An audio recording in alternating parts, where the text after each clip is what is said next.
Hi all, welcome back to my channel. ఒక్కొక్క స్టేట్లో ఒక్కొక్క రుచి సాంప్రదాయాలు ఉంటాయి కదా. మా తిరుపతి వైపు అయితే పొద్దున్న ఇడ్లీ దోశల్లోకి ఇంకా నాన్ వెజ్ ఉండాల్సిందే. పొద్దున్న ఇడ్లీ దోశల్లోకి మటన్ కర్రీ అయితే మ్యాండేటరీ. సండే వచ్చిందంటే నేనైతే అస్సలు తినలేకపోయేదాన్ని. నాకు అస్సలు నచ్చదు. ఇడ్లీలో దోశలోకి చట్నీనే చాలా ఇష్టం. అలాంటి ఒక రీప్లేస్మెంట్గా నేను ఇప్పుడైతే చాలా ఇష్టపడి చేసుకునే కర్రీ దోశలోకి ఈ వెజిటేబుల్ కుర్మా అన్నమాట.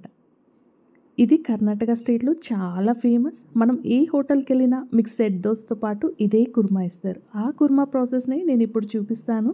వచ్చేయండి, ఎలా చేసుకోవాలనేది చాలా ఈజీ ప్రాసెస్, అంతే టేస్టీగా ఉంటుంది. ఇక్కడైతే నేను కొబ్బరి తీసుకున్నా, 4 క్యాష్యూ వేసా, గసగసాలు ఒక 1 స్పూన్ వేసేసుకొని మిక్సీ పట్టేసుకున్నాం. తర్వాత ఒక మీడియం టమోటో తీసుకున్నాను. దాంతోపాటు అల్లం వెల్లుల్లి పేస్ట్ అండ్ కొద్దిగా కొత్తిమీరని మంచిగా కట్ చేసి వేసుకొని ఇంకా దీన్నంతటిని పేస్ట్ చేసుకోండి. పేస్ట్ చేసి పక్కన పెట్టేసుకొని ఇక్కడ నేను కుక్కర్ తీసుకున్నా. దీంట్లోకి అయితే ఫస్ట్ ఆయిల్ వేసేసుకుంటున్నాను. ఆయిల్ వేసి సోంపు, తప్పకుండా సోంపు వేసుకోండి, చాలా మంచి టేస్ట్ వస్తుంది.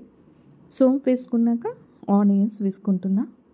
ఆనియన్స్ కొంచెం కలర్ టర్న్ అయ్యాక మనం ముందుగా పేస్ట్ చేసి పెట్టుకున్న పేస్ట్ని మనం పచ్చిగా వేసుకున్నాం కాబట్టి నేను కొద్దిగా ఉడకబెట్టాను మసాలాని.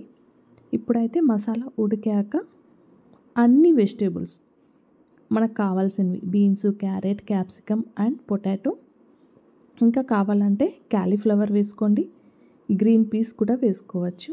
మీకు ఏ వెజిటేబుల్స్ ఇష్టమైతే అవి వేసుకొని మంచిగా వెజిటేబుల్స్కి మసాలా పట్టేటట్లు కలిపేసి మీడియం ఫ్లేమ్లో ఒక 2-3 మినిట్స్ అలా పెట్టేసి తర్వాత ఒక చిన్న సైజ్ టమోటాని ఇలా కొంచెం పెద్ద ముక్కలుగా కట్ చేసుకొని ఆ టమోటా కూడా మగ్గేంత వరకు ఈ మసాలాలు కలిపేసుకోండి. తర్వాత దీంట్లోకి మనకు కావాల్సిన మసాలాలు వేసేసుకుందాం. ఫస్ట్ అయితే ఇక్కడ నేను 1 స్పూన్ ధనియాల పొడి వేసుకుంటున్నాను.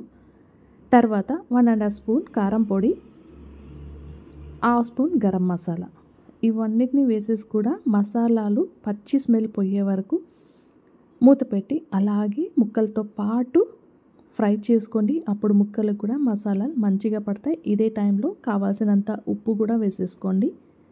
ఇక్కడ నేను మిక్సీ జార్ కడిగి ఒక 1/2 గ్లాస్ అంత వాటర్ వేసి ఉంటాను. తర్వాత 1 గ్లాస్ వాటర్ వేస్తున్నా. ఇంతే చాలండి.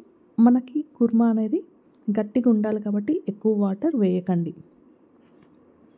వాటర్ వేసేసాక ఇంకా కుక్కర్ని అంతా మంచిగా క్లీన్ చేసి ఒక 2 to 3 విజిల్స్ పెట్టేసుకుంటే మనకు వెజిటేబుల్ కుర్మా అయితే రెడీ అయిపోతుందండి. ట్రస్ట్ మీ, ఇది తిన్నాక అస్సలు మీ మనసు నాన్ వెజ్ వైపు వెళ్ళదు. దోశ, పూరి ఎప్పుడైనా చేశారంటే ఇదే కాంబినేషన్ కావాలనిపిస్తుంది.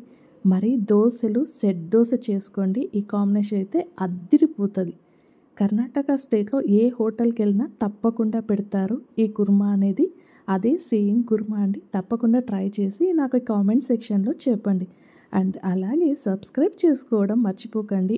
ఎన్నో కొత్త రెసిపీలు అనేవి మీ ముందుకి ఇట్లే తెచ్చేస్తున్నాను. అందువల్ల సబ్స్క్రైబ్ చేసుకుంటే మీరైతే నా రెసిపీని మిస్ అవ్వే పనే ఉండదు.